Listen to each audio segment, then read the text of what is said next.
Uno. So, David, I have a question. So, how many steps can you take when you have the ball and you're playing? Well, there is actually not a matter of how many steps you can take, but of how many seconds you can keep the ball in your hand. If you give the ball, with the ball in your hand, you can do as many steps as you want, shoot, pass the ball in 3 seconds. But what you cannot do is bang the ball on the ground like you do in basketball. So you cannot do this unless it's involuntary and you do that to control the ball. So for example, if somebody's passing the ball to you, you can do this, but you cannot walk around like this all the time. So 3 seconds, as many steps as you want. Alright. School sport. So the most important things about a school sport are fair play and safety, since there are both boys and girls playing and we don't want anybody to get hurt. So in this sport there is no contact at all. Right, but if there's no contact, how can a defender catch the ball and go scoring?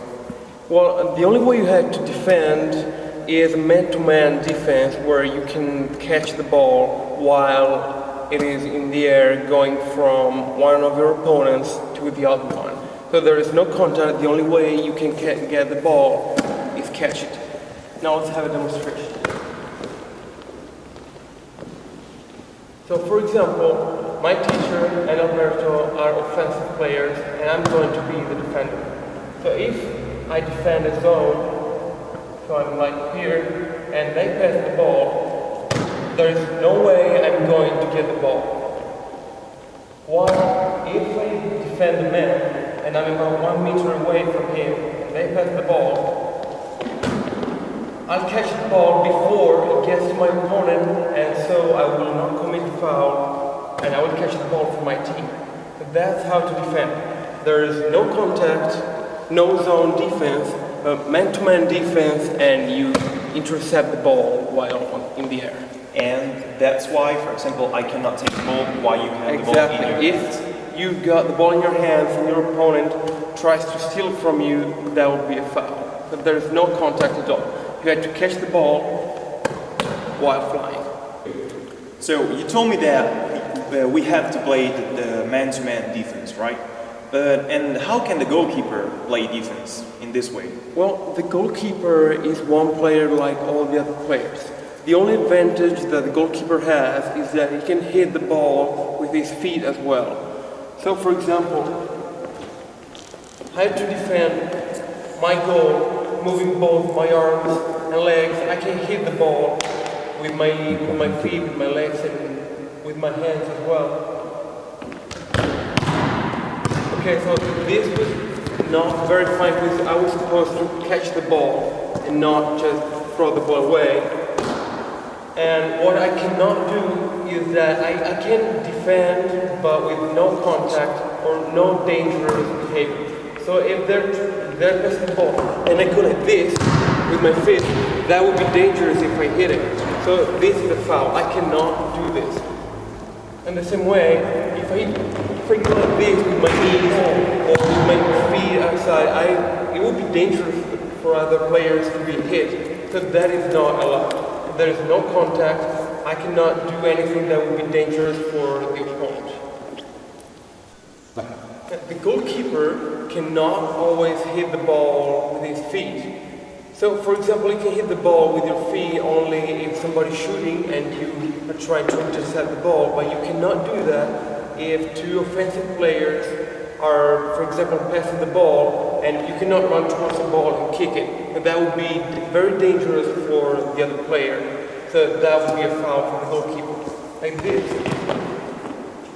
That's a foul. That's a foul. There should be no contact. So what I can do as a goalkeeper is just go and catch the ball with my hands. I cannot go and kick the ball away because that can be dangerous for the player. I cannot punch the ball away. Yeah, but be careful because the goalkeeper is not the only one that can commit foul. Because the defensive player can commit a foul as well. For example, if I'm defending and he goes like this towards me, that is a charge. And that's his foul, not my foul. Because I was standing in that position, just moving, and he hit me, so he was bound towards me and trained. no foul for me and no foul for him. He scored the goal following the rules, and that was fine. Because there was no contact between me and him. So you told us that there is a penalty when somebody gets knocked down, right? Like wherever in the volleyball court. How can we shoot the penalty? Okay, so first of all, any player on the offensive team can shoot a penalty. So if I was the one who got the foul, it is not necessarily me who will have to shoot the penalty, but anybody else in the team can. And if you score, it will be 1 point for the boy and 2 points if there is a girl scoring. But now I'm going to show you how to shoot a penalty. So I'll be the goalkeeper, he will be the offensive player shooting, and there will be another offensive player by the goal, either on the right side or on the left side, and he will pass the ball to the other player, and then we will be in 1 versus 1 between the goalkeeper and the offensive player with the ball.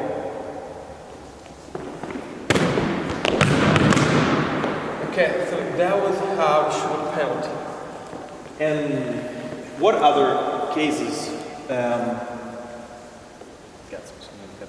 Goalkeeper. Wait.